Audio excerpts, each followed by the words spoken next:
despite what their moms told them. They just aren't talented enough for radio.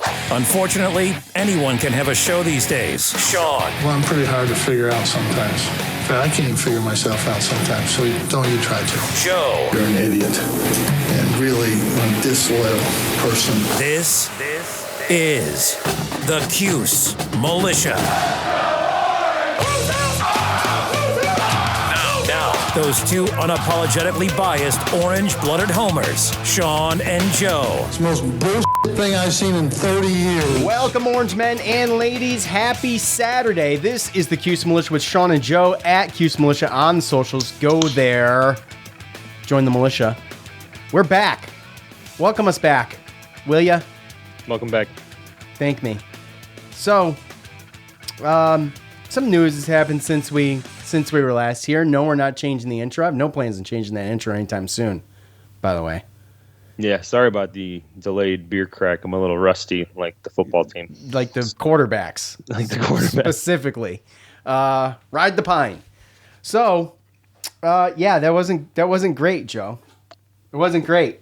It's been a little while. So. March 8th was our last podcast, and it's April Fool's Day. I try to think of some really good April Fool's pranks, but I don't got any, and I don't participate in such things. I play jokes every day. Every day is April Fool's Day to me. Really? I mean, I try to. See, to me, it's just not. I don't know. Because Joe, you're kind of a flum bum. You're like that guy.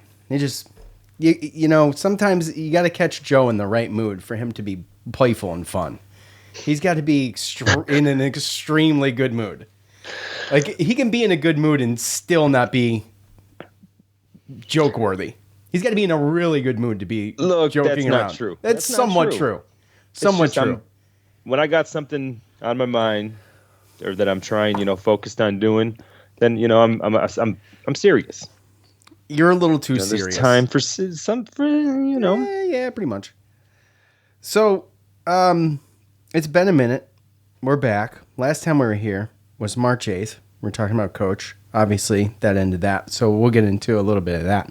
But first, one day I don't go on Twitter every day, and I don't get alerts from Twitter. So once in a while, I'll just check it just to see what's going on. And all of a sudden, we started gaining followers.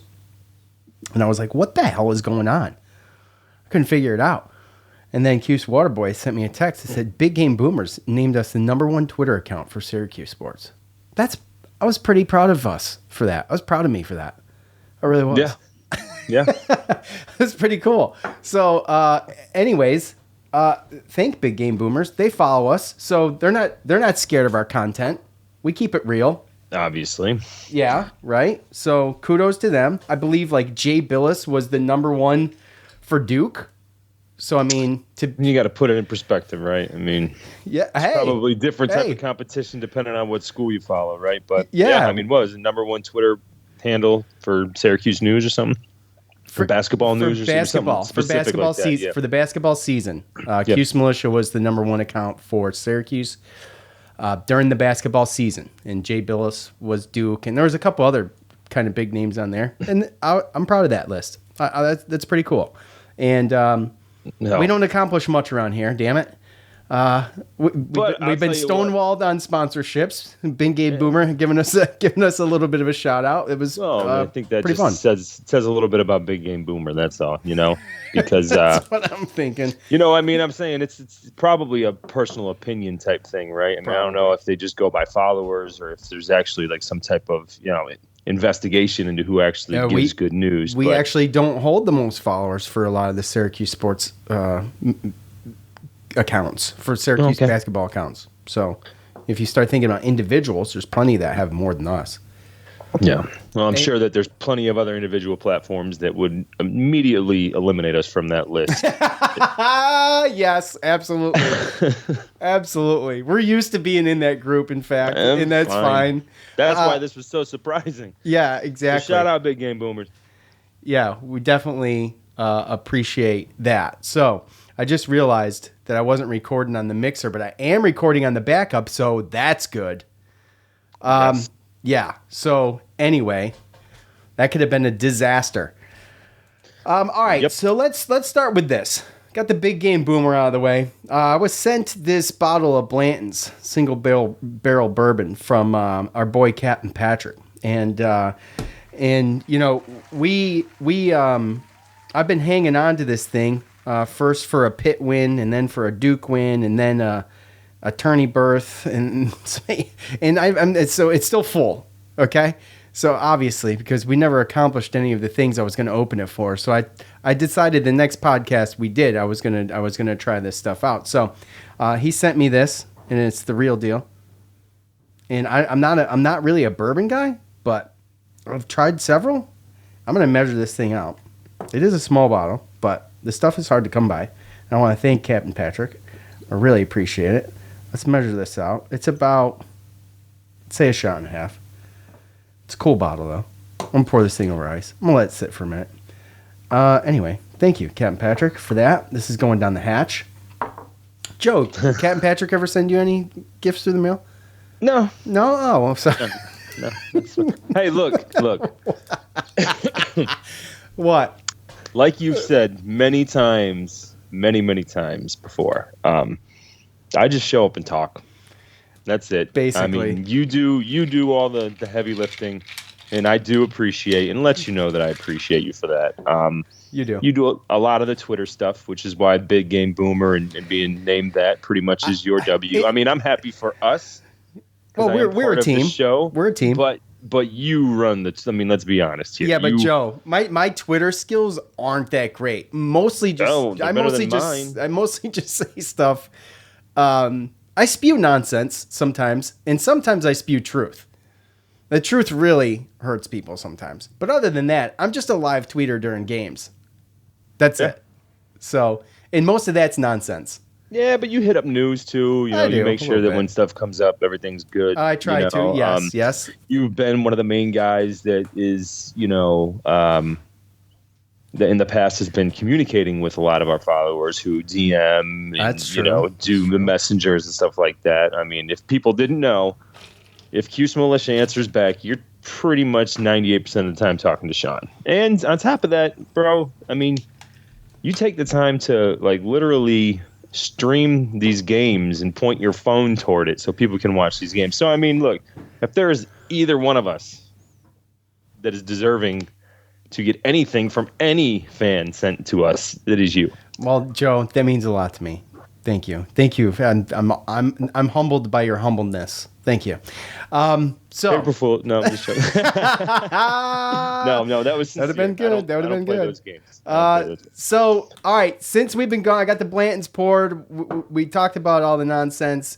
So when we left, we kind of didn't know where Coach Boeheim was going or what he was going to do. And if you were like me, you were pretty pissed off about how everything kind of ended.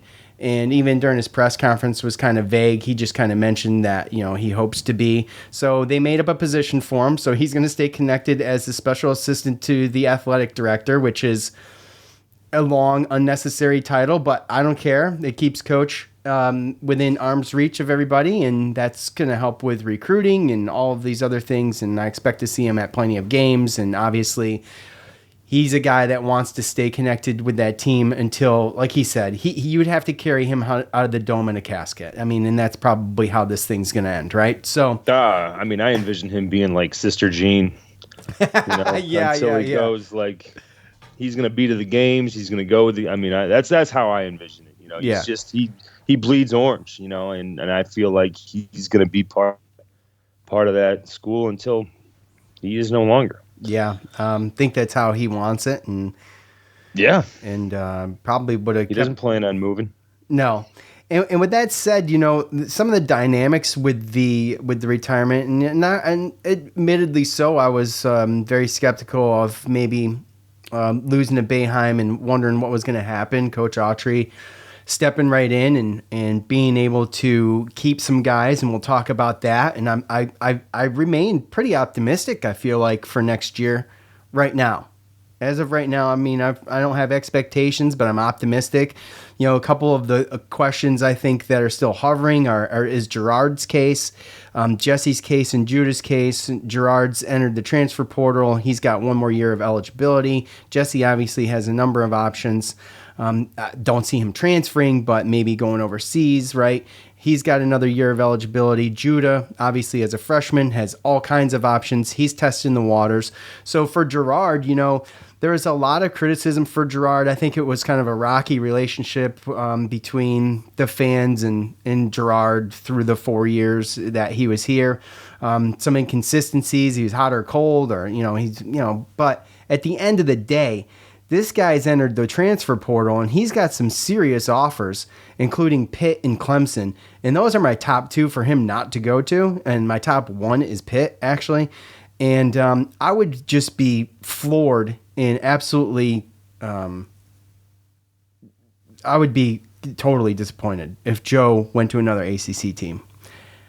And I really don't want to see that. But he's got other offers, Tennessee, Auburn, Butler, LSU, Florida, Ohio State. This according to Noon's Magician, I think, from a tweet too, by the way. BYU, Nebraska, Stanford, so Loyola, Chicago. Some good schools there, man. Some really good schools. And I just don't want to see him. Obviously, he's going to get more attention, right? Averaged, 16 points a game last year, and 38% from three, which isn't that bad at all, despite how people perceive his play. But as long as he doesn't go to the ACC, I wish him luck. And a little bittersweet, kind of, for me, as Syracuse brings in J.J. Starling, who rose to the number one transfer nationally, I think, at this point, according to Noon's Magician. And Starling's going to be a big addition. I feel like if I have to choose, I feel like JJ's ceiling is much higher than Joe's, and with his youth and athleticism, I feel like it's a better fit. That's just how I feel at this point about it. I was really kind of upset about JJ going to Notre Dame to begin with. Averaged 11 points this year, just about 3 rebounds this year. That was one, the kid's from Baldwinsville, and that was one that I remember. There's a couple of recruits that when we lose them, it sticks with me. Yeah. And JJ was one of them. I really thought we should have, would have, could have had him. And, Notre Dame, not with the best season this past year. And with Autry stepping up, I'm sure Autry was recruiting him, right? So he's already been there, done that. And Autry becomes coach, and here we are. We're going to have, it's going to look good. I feel like it looks good. If Judah comes back, that looks really good. And the reason I think Judah comes back is because Joe is going in the portal. I mean, we'd be in, and I don't know. I just feel like that's how it feels to me. I feel like if Judah doesn't come back, it could be a problem. But Joe, your take on just Joe, his offers, his time with the Orange. A little sad for me to see him finish off his career somewhere else. I really hope that he stays. I just feel like he might be taking a back seat if Judah comes back, and you got J.J. Starling too. Right.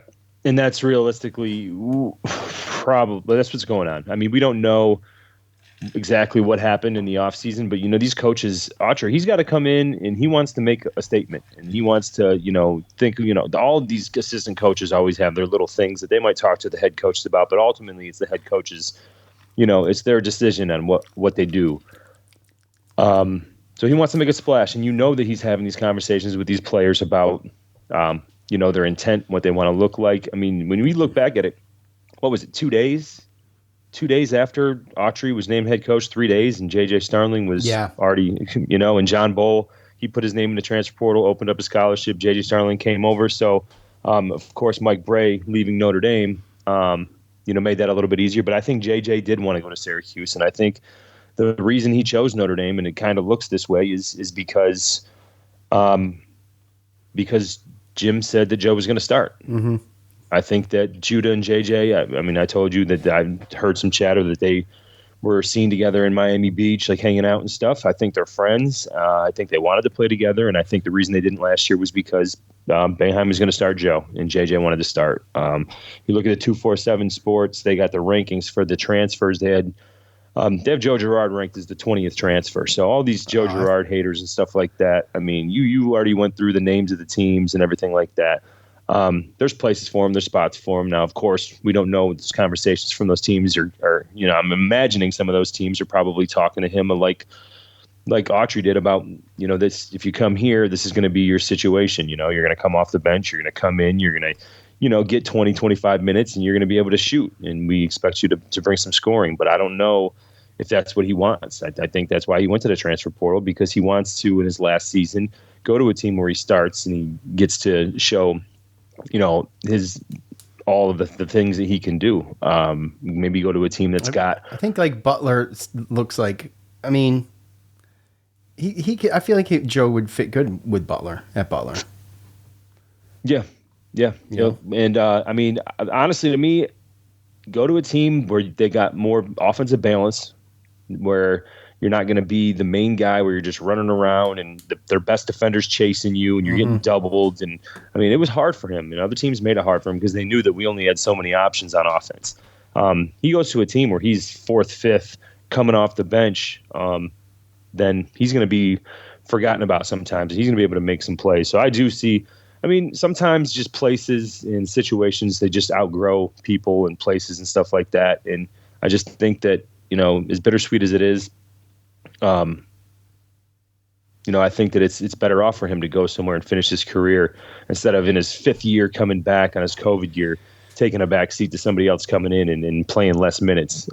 So to me, it makes sense. I feel like, it's kind of, new coaches, changes, just go somewhere else. He's been getting killed.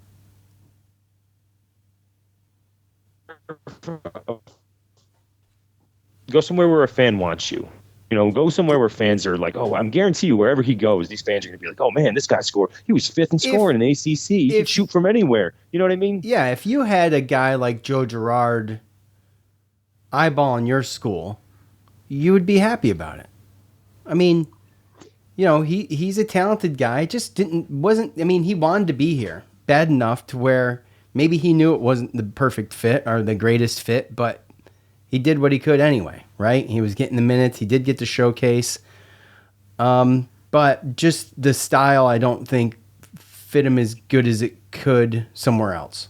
And just like to your point, yeah. So. Well, now you got the coaching changes, and there's going to be new things going down. He's going to be doing different things, and just go get a refresh somewhere else. I just think that it's just time. He did to me. Like I think he's a good player, but I think sometimes just the fits in certain situations with schemes and coaches and stuff. Like sometimes you got to make the move, and I'm not going to lie, I was in the camp of I'm kind of ready to see Joe kind of move on, see something different. But it's not because he's a bad player. It's just because, like you said, it's the fit and the way that the fans are getting to him and everything. It's just there's a lot going on. And, as much as I wanted him to go and get a fresh start, I wasn't the guy that was, calling him names and saying that and finally he can go play at the level that he should be playing at. Well, he's obviously getting a lot of attention from a lot of good schools, and he's going to go to a good school, and hopefully it's not a school like you said that can come back and beat us 2, possibly 3 times. You would not want to see Joe Girard in a Pitt jersey? No, that would suck. Absolutely. I don't want in any ACC jersey, let alone, but Pitt especially, because we play them 2 times every single year. Right. So, that's just not what you want. So He's 20th in the transfer portal, and JJ is ranked 3rd. He's a number 3 transfer, according to 247 Sports. And I don't know if that's because of the amount of eligibility. I saw, according to, I believe it was Inside the Loud House, he rose to number 1 at one point. Well, at least when this was written. So yeah, well, I think that there was there's been a couple guys since that have. Okay, well, that makes sense. Yeah. So there's a pretty decent center from Oregon that just went and put his name in. So and Joe was 9th at one point. But you say he's 20th now currently. So this is according to 247 Sports. There's a bunch of different, I know, and everybody's got their own rankings, right? So so I believe Judah comes back. We'll see what happens. I'm hopeful. I'm hopeful that he comes back, obviously, but if I think It's just my gut feeling. So, anyways, the one big one, though, would be Jesse. I mean, gosh, if Jesse could come back, that would be amazing, right? Because if he doesn't, we're kind of in trouble. I mean, let's be honest. Yeah. Yeah. And I mean, if anybody wants insight into that, go ahead and go on YouTube or any place, look for the Devo and Chris Joe show, listen to their podcast. I will tell you that it is explicit language, so be okay with the swearing and stuff, but you get some good stuff in there and some insider stuff and some information that, it seems like people, they know that certain things are going to happen. It just hasn't been announced yet. I'm not going to lie. I hope I don't get my hopes up by listening to it and getting some of the information that I heard. But it just hasn't been announced yet. So, in their situation, it's kind of they're guessing, but or speculating. But obviously, Eric has. I mean, if you want to talk about a guy with connections to Syracuse basketball, in the pedestrian world, which is where Eric is now, it doesn't get any deeper than that. Yeah. Right. And if you listen, he speculated that Benny was coming back. Benny came back. He speculated who the assistant coach was going to be, who we're going to talk about here in a second, and they chose that. And he was saying it before it actually got called. And the last episode that he talked about, he said the same thing about Jesse, that Jesse was coming back. But obviously, we're not going to report on that. We're not going to say that it's 100% because obviously it hasn't been verified by him. But just going by Devo's track record so far in the last couple of weeks, it's hard not to be a little excited and think that that's the truth, or that he does have some insider info. But we're not going to know until it's announced, obviously. And Judah has till June 12th to take his name out of the NBA draft. So right, which will be on pins and needles for that. So you mentioned Benny coming back. That's Benny and Chris both coming back because they're both kind of a surprise. But this is what I'm talking about when I'm talking about, one of the guys that was skeptical about Coach leaving and an emotional attachment there, probably more than anything. But when you think about, well, what's it going to look like, and how are these kids going to react going forward, and then you get both of those guys coming back, I think that's why I remain optimistic for next year. It's why I remain optimistic about Judah. This is not abnormal for guys like Judah to go test the waters and come back. If you are on our social media, you saw Joe actually post Tyler Lydon, Joe's first post in like a year. He posted Tyler Lydon talking about, I guess that must be a podcast or something, or what? He's got a podcast? I mean, everybody's got a podcast these days. I don't know if he's got one or if he did a video at the very least talking about how fans who criticize guys for going and testing the water to better themselves basically are not true fans. Because how do you think that those athletes and student athletes are going to react when they see that kind of negativity or that kind of negative reaction on social media when people just flip their shit? I mean, just calm the hell down for a second. This is NCAA basketball 101 these days.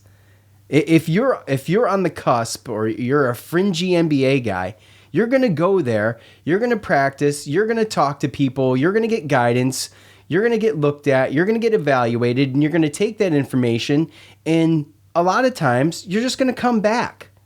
And you're going to take all of that information and you're going to apply it back to your college career, and then go ahead the next year and implement that and put it towards your NBA game. What are you trying to show me, Joe? You're distracting me. I'm talking and thinking at the same time and trying to read your phone. Is that the green room? Wow. You want to get in the green room? Joe wants to get in the green room. I was asking if we were going live without asking and interrupting your thoughts. No, so you just interrupted my thought by putting your phone right in front of the camera. It was just an app. So anyways, with that said, Joe, you're 100% right. Right? So this isn't it didn't scare me at all yet. It doesn't scare me until he says, I'm one of those people that's like, this stuff's out of our control. I'm not going to freak out about Judah leaving until Judah leaves. Judah hasn't left yet. Okay? Right. Joe says he's got till June 12th. So if on June 12th or before then he says that he's going to leave, then I'll freak out maybe a little bit. But with the way things are lining up, with Joe going in the portal and getting JJ, it just seems like to me he's going to get evaluated and take that information and apply it to his game and better himself probably for next year. Honestly. I mean, that's what it's for, right? Like, realistically, if you play your freshman year and you're already in like second round mock drafts and you got, you're having, oh God, what are they called? What are what called? Talent agents. Agents. Scouts? You're having agents. Yeah. You're having agents hit you up talking about, I've been talking to executives. They got you this. They got you that. Trying to get, all that stuff. In your freshman year, then you know that you have the talent to be an NBA player. So why wouldn't you take advantage of going? I mean, Joe Girard's doing the same thing. Yeah, he's doing the same thing. I like to think he's going to transfer. Right. Well, so he kind of pulled the same thing Quincy did, right? A couple years ago. Yeah. Right. I'm going to test the waters, and I'm going into the transfer portal. So basically, you're going to test the waters, but if you come back, then you're transferring. But essentially, I think that's what that was. Is he's transferring, and he's going to go test the waters, a.k.a. get some feedback from NBA executives just to figure out what you need to do to get better. It would be stupid for a player not to take advantage of that, which is why I don't understand when you have all these fans where as soon as he said, I'm going to test the waters, but I'm going to keep my eligibility. Well, right there, he's telling you, he didn't sign an agent. He's keeping his eligibility. So what are you flipping out about? Right? And then he's got a chance to go. He's got a chance to go figure out what he needs to get better at. Like, so why are you going to, you need to do now all of a sudden everybody's an NBA, scout. You need to do this, and he's got to do this, and you can't do, and you say all these negative things about somebody and their game, all because you want them to come back. You see what I mean? Like, it doesn't make any sense. Like, if you wanted him to come back, then you wouldn't say negative things. But because people are upset because he's not coming back, they want to point out all the negative stuff as to why he should come back. It doesn't help people come back. Correct. Right. I mean, it's if you want negative to come back to your school, then why would you say anything negative about them? Right. It's a negative connotation. It's not going to excite people to come back. And, you got to just hope that that those guys who do this realize that it's just immaturity and people just pop off. I mean, first of all, it's really rude.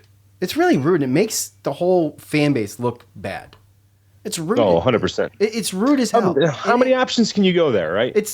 Good luck to you. Oh, hey, Judah, go get your feedback and come back and be a beast next year. You know what I mean? Like, thanks for the year. There's a lot of things that you can do instead of, you can't shoot threes and he, made so many bad mistakes at the end of the game. He's not strong enough to be in the NBA. Bad decision maker. You're going to ruin your career, blah, blah, blah. And you just start going down the net.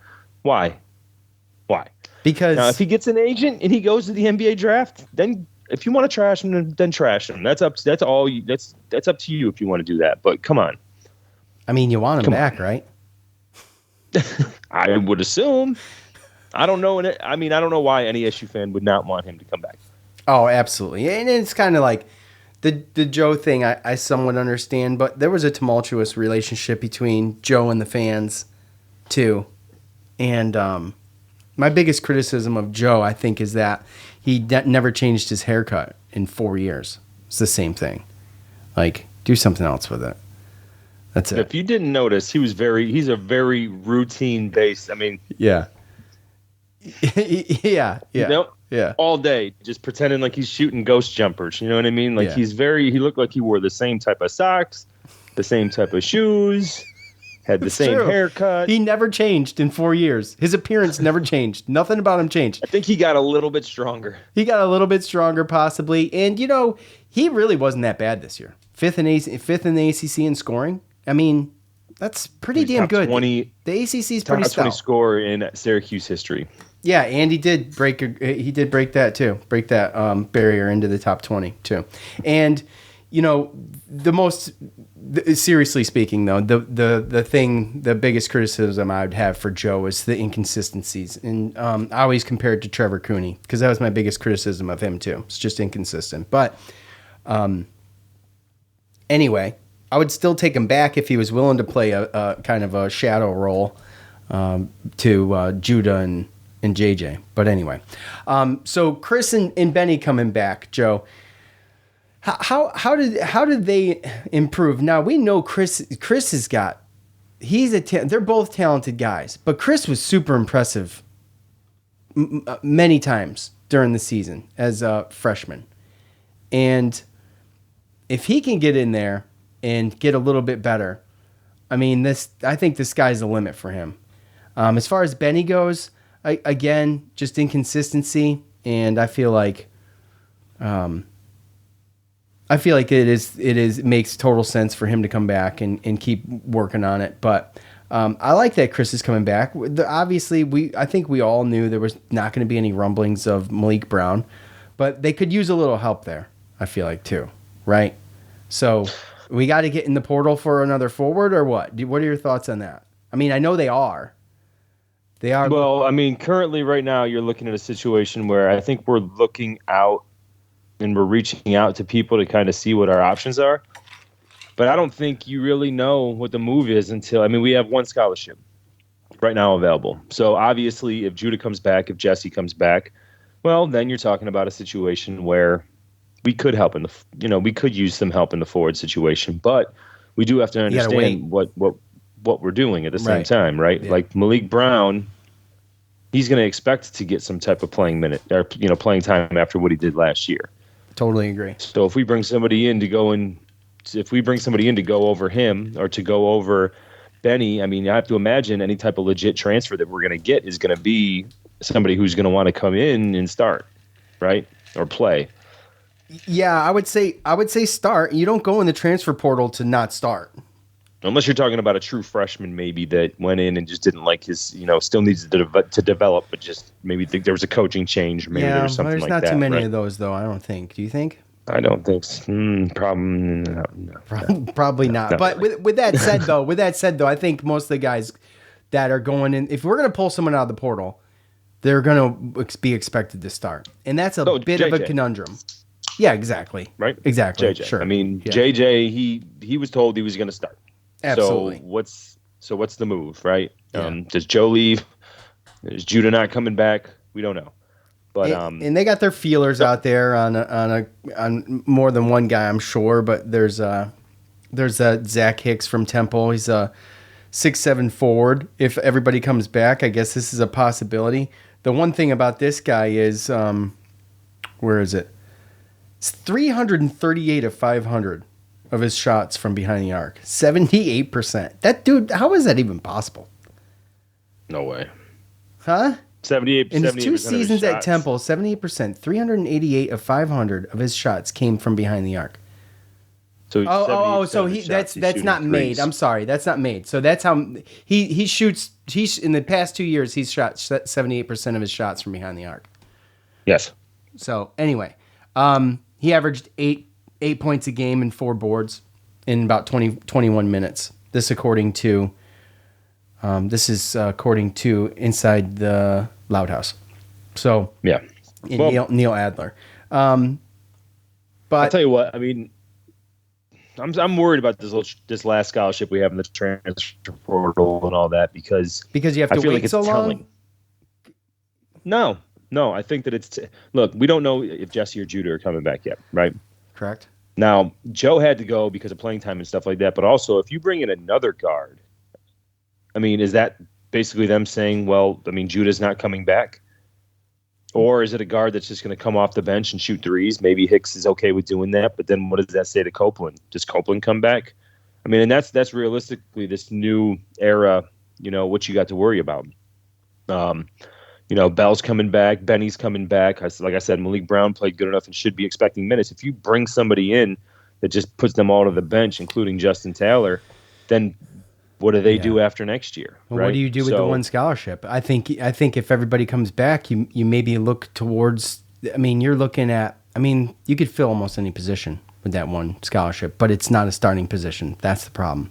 That's the problem. So, I mean, do you not fill it? Do you take a flyer on somebody in the 2023 class late? I mean, most of those guys are gone. Do you find somebody late? I mean, I don't know. but you're going to have to find somebody that's going to be willing to come in and develop and not. Yeah, it's an interesting kind of conundrum, right? Because you definitely could. Go ahead. Well, if we go out tomorrow and we get a center transfer, right? Is that them saying that, well, Jesse's not coming back? Yeah, I know. It's weird.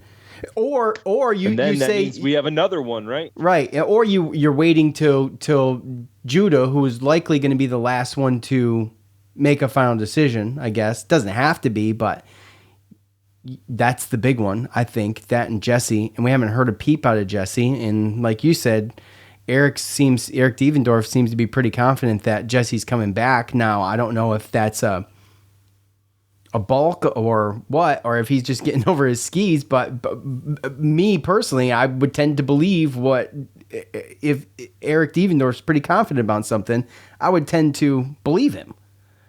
So, I mean, I guess they wait to see what Judah's going to do. And, maybe you're hanging around the portal and just putting your feelers out to guys until you know what you're going to have.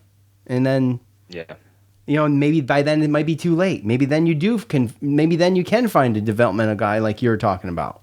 A freshman that didn't fit or get the playing time he was promised, or maybe the coach left, like you said. I mean, there's a number of ways to look at it, but I think the forward position looks pretty good next year. I don't know what this team looks like next year. What's the defense look like? What's the offensive set's going to look like? Are we going to have this freestyle type offense? Are we going to is Coach Autry going to be more calm plays from the sidelines type stuff? Is it going to be, what's it going to look like? What's energy going to look like? I'm super excited about it, but also like cautiously optimistic about the whole thing.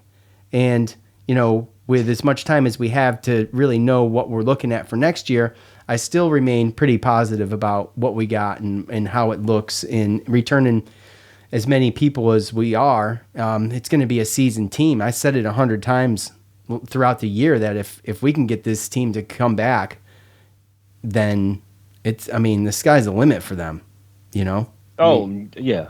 I mean, 100%. We get that. We can get an experienced guy in there. I think realistically, I think as much as they keep saying that it's going to be different. They keep saying all that stuff. And honestly, every move that I've seen, it kind of tells me that it is. And the only reason I say that is because if we want to go fast, we want to play man, stuff like that. And then realistically, obviously all these other people coming in and playing too, then Joe he's not going to be a good fit, which is why I think he transferred, because I think Autry wants to do it a little bit different. I think he wants to go a little bit deeper.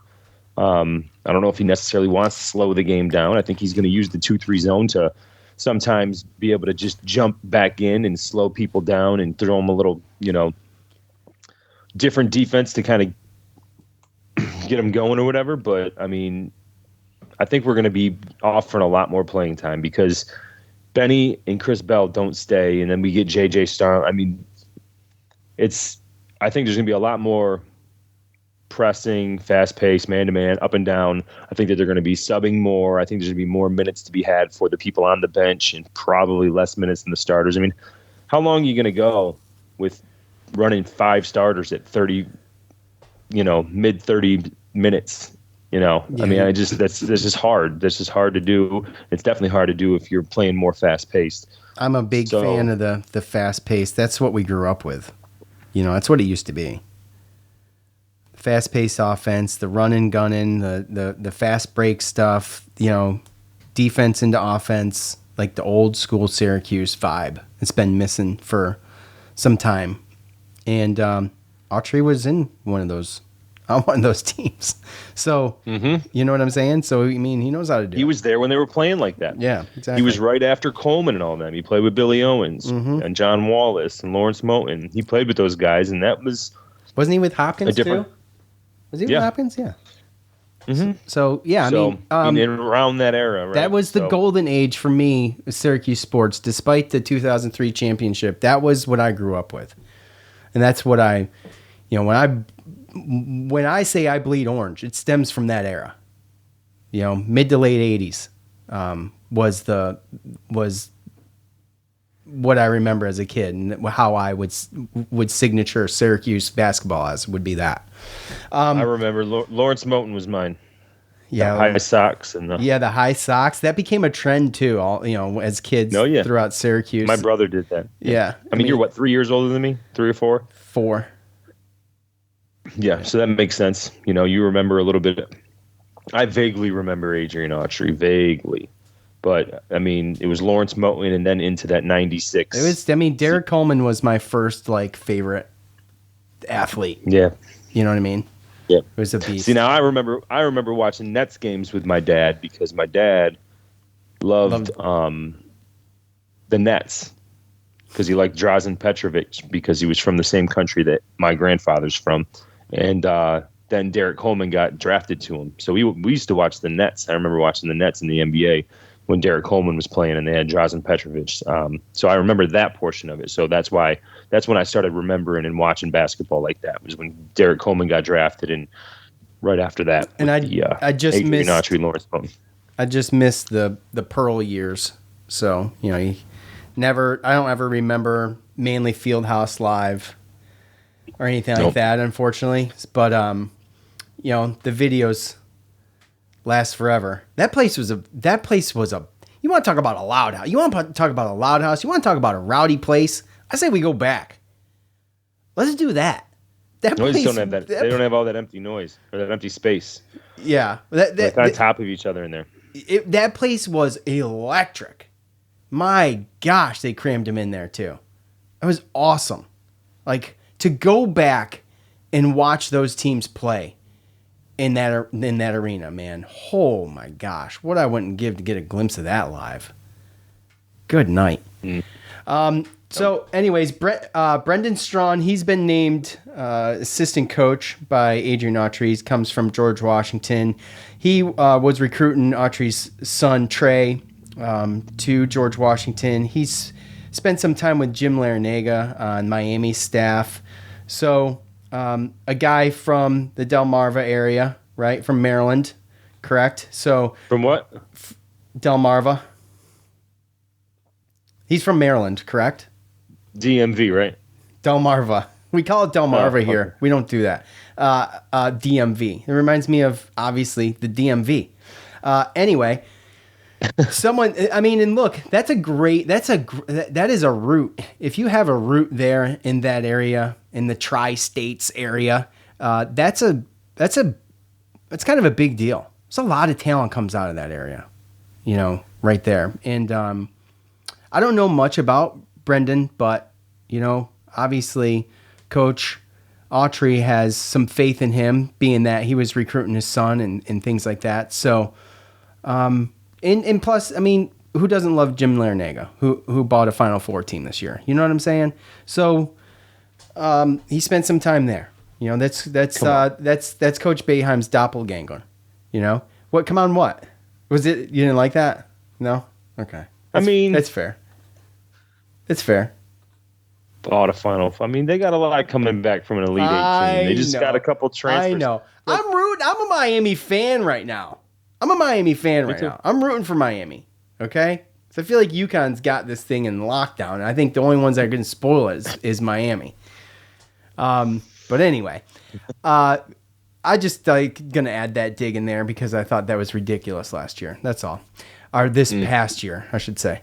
So anyway, spent some time with Larinaga, a great coach, and I think that's I guess Eric Devendorf's pretty excited about it, right? Says dude's a real deal. He called this one before it was official too, correct? So that says a lot. You get a guy like Devendorf given his approval there. So. By the way, obviously, a non-alum hire. And it's good to bring in some outside force, And I don't know much about the guy, but it's exciting. I think new faces are great. And it seems like, obviously, he wouldn't be getting hired if he didn't know what he was doing. Yeah, you got to kind of. We've gone outside the family to get coaches and assistant coaches before, helped us out. Troy Weaver, stuff like that. But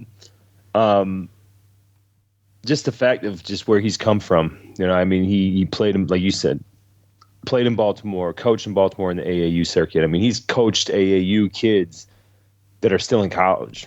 You know what I mean? So, really good recruiter, and obviously him and Autry have had a relationship for a little while, and I honestly love the hire, to be perfectly honest with you. The telling thing, realistically, is that I think the same day or the next day or something after he got hired, he had a player that we've been recruiting announced that he was going to take a visit. So, what's his name? Donnie Freeman. He's the 33rd best prospect in the 2024 class. Also, our other prospect commit from 2024, Elijah Moore. He's staying. He was recruited by Autry, so he's not leaving. He was the only commit that we had, and now this guy, he announced that he was going to come in and do a visit right after this. So, I mean, I feel like he's already making an impact. He coached Benny Williams, and he's staying. These guys are staying. So he put a tweet out dangling some red meat in front of Orange Nation's face, telling him about his official visit April 6th or 8th, and got some attention for that. So he's dangling the carrot. It's promising, right? A 4-star guy, a 4-star guy too. Oh yeah, I mean, if you're talking about top, 33, I mean, I'll take it every day. So, I mean, he's already making an impact, man, and on the recruiting trail. I mean, who knows if he comes, but just the fact that we've been recruiting this guy, trying to get him to come on, an official, and he didn't announce it until this guy gets hired. So, I mean, I think it's pretty telling. And obviously, it's just presumption or things like that, but there's a big man, 4-star center, Hunter Dickinson, 7'1" center from Michigan that entered transfer portal today, and he is from the DC area and was also coached by this Brendan Strawn in AAU. So not saying that he's definitely he's Kentucky. He went on a visit, and I think they've reached out. Stuff like that, but this guy's not going to come here unless Jesse doesn't come back. But just a little article that I saw today by Neil Adler and Inside the Loud House. They always speculate when somebody goes in the transfer portal and there's some type of coaching connection or something like that. So that was thrown out there today as well. So interesting. Okay. All right. I think that's it for catching ourselves up on the basketball stuff. So the football, obviously, we've got training camp or spring practice going on, and my biggest takeaway out of that so far is that, first of all, Garrett Schrader had surgery on his right arm, which explains quite a bit, right? And now we don't know when this happened, but we have to imagine sometime during the season, early, or maybe even last season. I don't know, Joe. Yeah, I mean, I think they talked to Coach Babers, and they said that it's been something that's been lingering for a few years.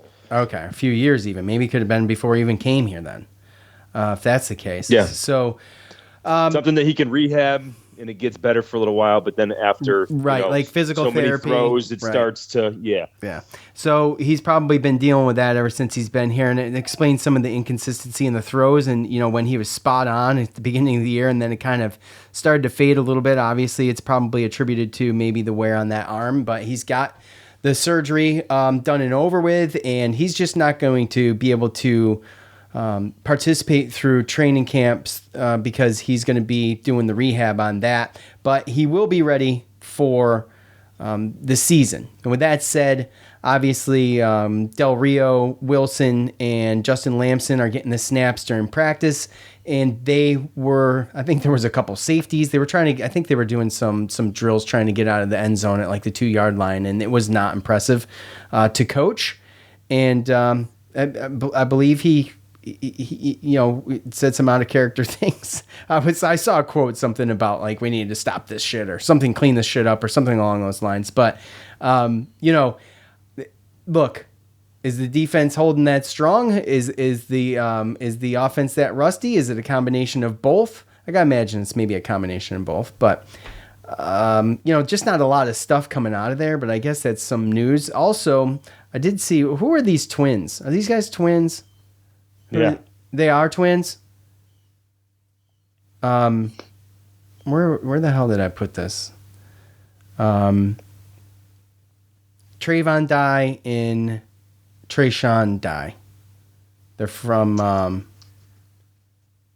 New Jersey. DMV area, right? No, they're from Jersey.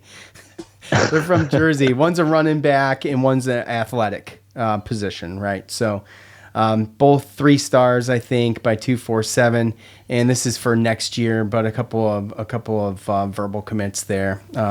Just thought I'd mention because I had it written down. But anyway, yeah. So Garrett not going to be able to do any spring practice stuff. Doesn't really worry me that much. I think it's good that these other guys are getting some snaps and kind of seeing what we got as far as that goes. Obviously, I think Garrett needed to get this done, and as long as he's ready I don't think these guys are a threat right now to contend for the starting position. I think my hope is that when Garrett is through rehab and ready to go, that we're going to see what we saw at the beginning of last year, and someone who's going to be pretty dynamic and accurate. He was pretty accurate for the first part of last year, and dynamic to say the least. So, well, I mean that explains the injury, though, right? Absolutely. I mean, to me, it's like a wear and tear injury where at the beginning of the season you're good to go, and then take a couple hits, bunch of throws while you're getting hit, stuff like that. You gotta put your arms down to stop you from falling and all that kind of stuff. Like, it eventually gets to a point to where it starts hurting more and more and more. And I think that's what probably attributes to the fact, we've seen it 2 years in a row where in the back half of the year, he starts to get a lot less, a lot less accurate. And things like that. And he seems like he's beat it up a lot. So, Babers, he said that this, the doctor said that, if it works, then you're going to get a better, arm that can sustain more stuff, which means that he should be able to, do what he does throughout a whole season, or it's at worst going to be what it's been. So I just hope that he gets through this fast enough to where he can get continuity with the receivers and all that kind of stuff, linemen, stuff like that, through the summer and all that kind of stuff like that. Spring practice does give, players a chance to get used to that stuff. And, yes, it is good that Lamson and Del Rio Wilson are getting those reps just in case something does happen to Schrader, but I just hope that it doesn't affect, or take away. Like, I'm just hoping that Garrett didn't need these reps 100%, during spring practice. And I hope that he's ready to go come fall. I'm confident that I think everybody benefits from the reps. I think everybody probably needs it. So I don't know. I just depends for me, man. I don't really.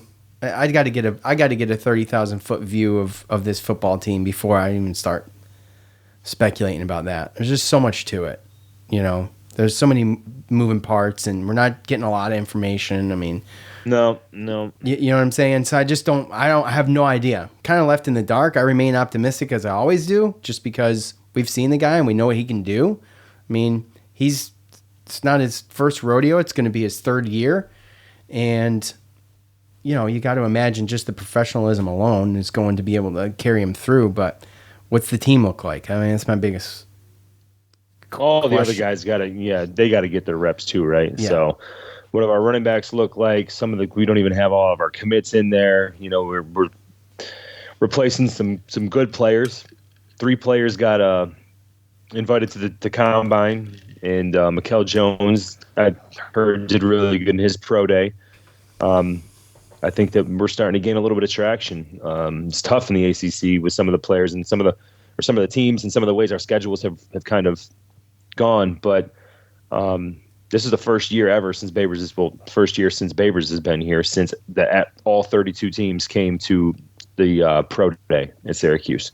So they came from Mikel Jones. Bergeron is running up the board. I mean, he did great the whole Senior Bowl week of practice. He did great during the game. He's been he did good during the combine. So Matthew Bergeron has been flying up the boards, and I wouldn't be surprised if he wasn't a first-round pick. What about Garrett Williams? Garrett Williams is, I'll tell you what, he's a hell of an interviewer.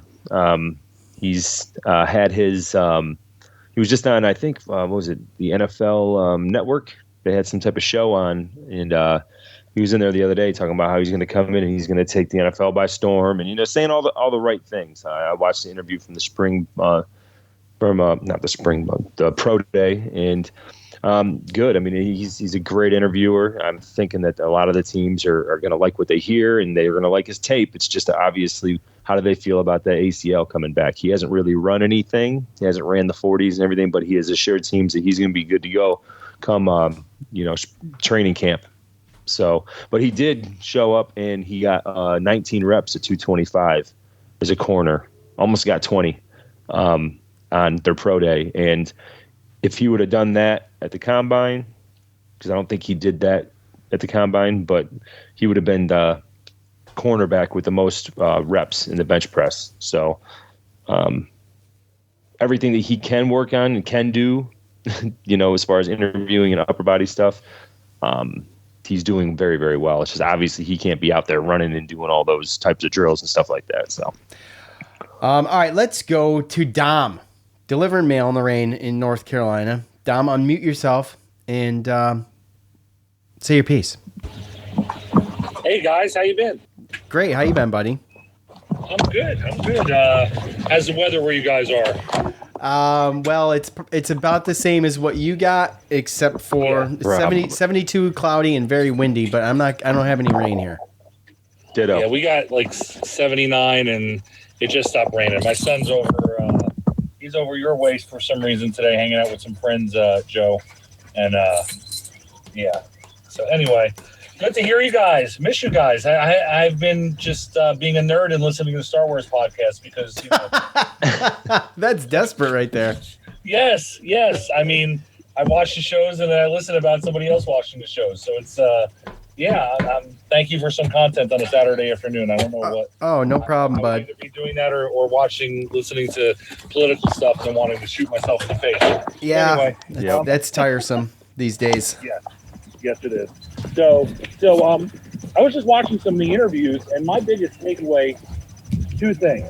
First one, the defensive guys in these interviews that Syracuse football is posting on. And yes, I am working while I talk to you, so you hear me delivering packages to people. They love Rocky Long, and they said the difference between this year and last year is that he is explaining the why that you were at somewhere, and not just the do. And I think that especially for kids and coaching, it doesn't matter really what age. I mean, I've coached youth sports, I've coached high school baseball and stuff, never football. But kids always want to know why they have to do something. And I truly believe it sticks with them more. So I love hearing that from the defense. The linebackers and the linemen in the secondary all seem to love this guy. And they're like, he's not 72. That may be his age, but he can get it on. And then the other thing they were excited about is having for the first time, Syracuse has a nutritionist. Did you guys hear about this? I did not, but we've made a lot of jokes about it, haven't we? We've talked about it. We've talked about it. that yes. Tyler made jokes about it. We talked about it. Right. So they're like, well, she's only been here a week. So, Syracuse style, and I don't want to be negative because someone will fire me for no reason. I'll let Brent Axe, but I won't even get into that. Brent Axe on Syracuse radio, he got fired because he was too negative about Syracuse. Wait, I know. I joke. Oh, okay. Okay. Okay. Of course I know who he is. Come on. Okay. I don't know. He doesn't acknowledge us, so I don't acknowledge him. Dude, he doesn't acknowledge. I don't even think he acknowledged Locked On, except for the times that he was forced to interview the dopey that's on there now. But anyway, Joe loves the Locked On, bro. Don't be joking Locked On, dude. You're gonna hurt Joe's feelings. I used to like it with Tim and Tyler. And then the string of guys that they've had on since, it's gone downhill like a barrel over the Niagara Falls. Yeah, I will say that this is probably the most consistent. Like Joe and our tenure, Joe is got to be surpass any Syracuse sports podcast that's ever existed. Whether it's a good podcast or it's a crappy podcast, it's our tenure surpasses anybody's. It's been us for going on 7 years. Well, you had the Orange Fizz, which after you listen to them, you want to set yourself on fire and just scream, "There's no hope." Right? You're laughing because you know I'm right. No, I don't listen to any Syracuse sports podcast. I really don't. I'm laughing. Then Joe knows you're right. Right. And then Joe you got does. McAllister, which he does the podcast to sell clicks on his SI thing, which is fine. And I mean, I'm a capitalist and go make money, pal. I don't Sure, care. absolutely. But the quality is in you guys. I mean, and I've told you this when I met you, the first time I heard your podcast, I don't 3-4 years ago, whenever it was, I thought you were two guys who graduated from Syracuse from their communication schools. It is that good, seriously that good. And I listen to a ton of like professional podcasts from. I know this may get people not to like me on Twitter anymore. I don't care. From Dan Bongino to like even the Rebel Force Radio, the Star Wars podcast. Those are two radio dudes. Like you guys sound great, and you make me laugh, and it is actually really good content. And wow, Dom, I wouldn't be delivering mail listening to you if you were garbage because it is what it is. you're making Joe blush. We appreciate it. All right. It's all right. Appreciate it, bud. Hey, it's true. And you guys are nice guys and cool to hang out with and pop a beer here with at a football game and everything. Exactly. It is. And, I've kind of struck up a Twitter relationship or anything with the producer of the Orange Nation guys, Jordan. And I'm trying to get you guys to get in on one of those callers on the show. But I think that you just don't fall in the professional parameters maybe that the station has. Because you're not radio guys, or you're not traditional radio guys, or you're not, traditional print guys, or whatever. Yeah, I don't think you'll get on there sooner or later. I don't think you need to be these days, but people who are those professional guys that went to school for all that stuff, they tend to steer clear of people like us. Yeah. So anyway, so what do you thinking? I mean, we don't know a ton of. You said your piece on the football end of things, but what do you think? Just your quick thoughts so far for the Syracuse basketball season next year. How do you like? See what the product looks. I need you to speculate. What are you optimistic, or are you going to keep your powder dry for now? Or are you happy with the Autry hire? Does it tell you anything that Chris and Benny are staying that Jesse hasn't announced yet? What do you think about Joe? You don't need to answer all these questions either because it'll take you 3 hours. No, I don't mind answering them because I'm sad Joe's leaving. I think Joe, regardless of how good or bad he was, I enjoy he was there for 4 years. Right. Like my kids like him, and it's sad. I think he was the Tommy DeVito of the basketball team, and if he was maybe a little bit less good, is it gooder? I think he's like that. If he wasn't as good as he was, he would have left like Tommy a while ago because he just was treated like garbage, and I don't like that. The fan base is terrible, and I'm glad that Chris Bell is back. I think kids do maturing in between freshman and sophomore year. I think that him like a lot of kids when they I have a son, he's a freshman in college right now. He's done a tremendous amount of maturing between the day he walked into the first class and to school now. So I like that. I'm glad that Benny's coming back. Here's my thing. Okay, and humble brag, I used to deliver. He's the assistant coach at A&M now. Steve Roca 4 Days Mail when he was here in East Carolina with Joe Dooley. And we became friends. He would call me from the road on going to AAU tournaments, ask me, I got packages coming. Can you please not deliver them? I won't be there for 2 weeks or whatever. And when he always talked about Red, he told me Red was going to be the coach. But he said, you also never want to be the guy to follow the guy. And he said that was the only thing that he worried about for Red is like the next guy that followed Jim Boeheim is going to have an issue. Well, I mean, he's been there for so long. I'm not sure if that transition, that type of thought process applies to that transition. Yeah, I take what he says I don't take what he says at a grain of salt because he's in the industry. So I don't, he's just like, and he was honest. He goes, it's hard to recruit there. And he was just like, and I said, is it really because of, he goes, it's the city of Syracuse. He goes, he thought I've been, spent a lot of time there, which I never really have. And then, the climate and, he said all they have is the dome. At least that's the way that he looked at it.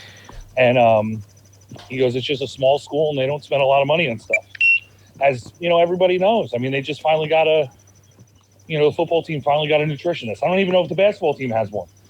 So, I mean, I don't think they have one. Or Dolezaj, I think, would have gained weight the 4 years that he was there. So. Yeah, and we also, at the same time, too, they're behind on everything. They're behind on the nutritionist. They were behind on the collectives, which is starting to catch up for the NILs and all that kind of stuff. So it seems like we're behind, and obviously I thought the same thing, Dom, that you said with Autry is that, he better not come in here and play the same 2-3 zone and play the same offense because, like you said, you're following the guy. Part of the reason people wanted him to go on was because of the 2-3 zone and because they thought he couldn't adjust to the new game. So we know that Autry, he's got to come in and he's got to put an impression on. He's got to do something different. Otherwise, his leash is going to be super short. Yeah. Well, Steve said he can coach. He said he has to get kids to want to come to Syracuse. So I like that he got kids to want to stay at Syracuse. And I think from what I have heard, it sounds like Syracuse is trying to pull some strings to get Jesse Edwards instead of not just a school visa, but also a work visa so that he can get some NIL money. And if Jesse comes, I think we'll be fine. I think even if Judah leaves, even if Judah goes and he gets a first round grade and he goes, right? That's not necessarily a bad thing for Syracuse recruiting. It's not bad. You know what I mean? But with JJ Starling coming back, I think that's fine. Put Taylor at 2, and we got another backup point guard with why can't his name hit me right now? Just because I'm working, that's why. Copeland, yes. And another year they played a little bit. They had a little bit of they felt what it was like to play at a D1 level. I mean, I even remember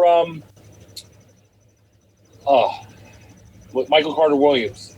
He didn't play a lot as a freshman. In his sophomore year, he just took off to a first round pick. And I mean, we don't with Starling, if Judah doesn't come back with Starling, we don't need you to do that. Just, step up and be able to play a backup point guard role just well enough to where you don't really see that much of a difference. So I want to see what it looks like the first few games and kick the rust off. I remember, guys, when Boeheim was suspended and Hop was there, and I didn't know Hop, this is before, you could watch stuff on the internet and, ACC network and everything, and I knew that I could listen to games online and everything. I was going by the 1 or 2 games or 3 games a year that I actually was able to watch on TV. Like, I was one of those fans because I lived down here or even lived in New Jersey. It wasn't, I wasn't immersed in it in the way that I was now. But I remember in my brain, he sucked.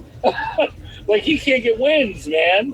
I remember that. And so, it is, we'll see. We'll see what the first 16, 17 games are like. My biggest thing is Syracuse fans suck. And if Autry comes out the gate a little bit slow, what in the world is going to happen to the poor guy? Because some of Syracuse fans suck. Dom, there is a contention for that argument. I mean, you can make that argument, but it's always the loudest voices that are the most negative. And you tend to think Syracuse. You tend to think that the whole fan base is like that, but they're not. But the problem is they make the whole fan base look like that. They just make everybody look bad, and it's embarrassing. So, all right, Dom, I appreciate you, man. Guys, it was great to hear from you. Yeah, absolutely. So thanks for tuning in. We appreciate it, man. You got it, guys. Have a good one. I'll be listening. All right, bud. Bye. So, yeah, I mean, there's you could make an argument for that. I obviously you want to keep your powder dry and see what happens right in the year, but I think if we put the pieces back where they were, I think if anything, Autry can run on the fumes of Boeheim for right now. And that's kind of, I mean, that's what happens too, right? Sometimes you see coaching changes, like you said, where they can win with their guys for a couple years, but then if they don't keep up with the recruiting and that whole game, right? Then after a couple of years, it could go downhill. So, and I mean, we're gonna I'm right see there with you. Yeah, we'll see the recruiting here. We'll see what happens with the transfer portal, and then we'll see what happens going into next year, and just we'll see. So a lot of unknowns for football and basketball. Lacrosse team doesn't pick it up a tiny bit too. Speaking of that too, well, they're playing Notre Dame right now, right? Are they winning? Yeah, I don't know. My cable box is outside right now, so I'm kind of itching to go check it out. What are they? Gotcha. 6-4? Gotcha. Well, hey, how about the women's team? They're 6-4. Women's team's undefeated, ranked first. Yeah, that's nasty. They're pretty good. Yeah. Yeah. So, and then as far as recruiting basketball, I just checked it out. Louisville Duke for next year, everyone talks about we only have one commit. Louisville and Duke have 5. Pittsburgh has 3. Everyone else either has 2 or 1. And that's very, very telling of how the transfer portal has changed in the recruiting game. Yeah. Because those teams are waiting for transfers, waiting to see what happens, see where the balls drop, and go and get the people that they need. Because I'm telling you right now, it's really, really late. It's a gamble. In the 2023 class to go ahead and get some. Yeah, it's 100% a gamble. So that's really where we're at with that. To tie up the end of football and spring practice, there's going to be obviously a couple more weeks of practice with the spring game. I think, what did they say? April 21st at 7 o'clock. I want to say it's a Friday night at 7. Yeah. Going to be aired on ACC Network Extra, so you're probably going to have to stream it from somewhere, but maybe ESPN. I don't know. ESPN and the basketball Plus will have team, it. ESPN Plus should have it. Yeah, and the women's basketball team lost, I think, in the third round or second round in the NITs to Columbia, which ended up going on to the NIT championship. So they look to be getting better, and not a bad year for the first year for the Jet Black. And I mean, you're talking about Daisha Fair saying she's coming back for another year. She was the Buffalo transfer that followed her, right? That's been killing it. Yeah, she had a great year. We did lose Tisha Hyman into transfer portal along with 2 other players, and only reason I bring up Tisha Hyman is because she's the last player on this team that has any ties to Quentin Hillsman.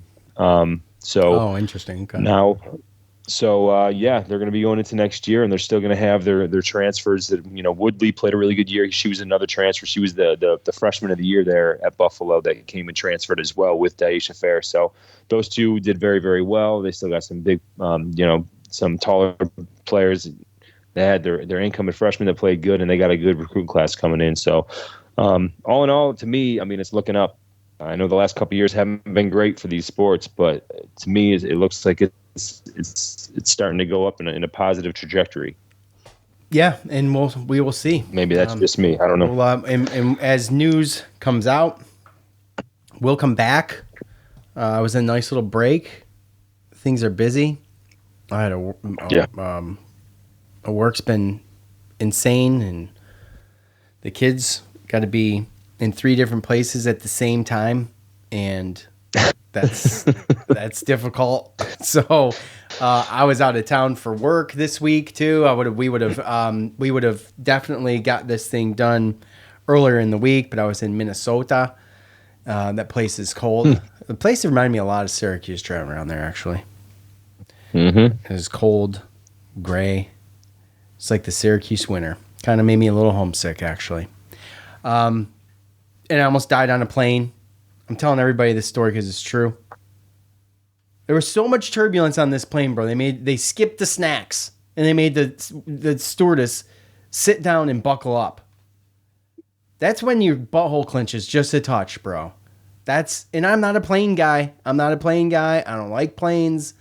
If I could drive to where I needed to be, I would have. It was a 19-hour drive from Virginia Beach, so that wasn't going to happen. So I looked at it. Trust me, I thought about it. Everybody's like, oh, the air travel's the safest travel there is. I'm like, yeah, okay. I mean, by the numbers, all right. But you know what? When I'm in a car, I'm on the ground. Okay, and I have control. I hold the steering wheel. I have control of things. Zero control. Yes. On an airplane. Yes. And I got people behind me freaking out. The guy next to me's praying, and I'm like, I'm joining this guy, man. I'm just gonna pray. I'm just gonna pray. I'm not gonna freak out like the one behind me, but this dude next to me praying. That's what I'm gonna do. So, anyways, I landed safely, and hopefully that's it for a while.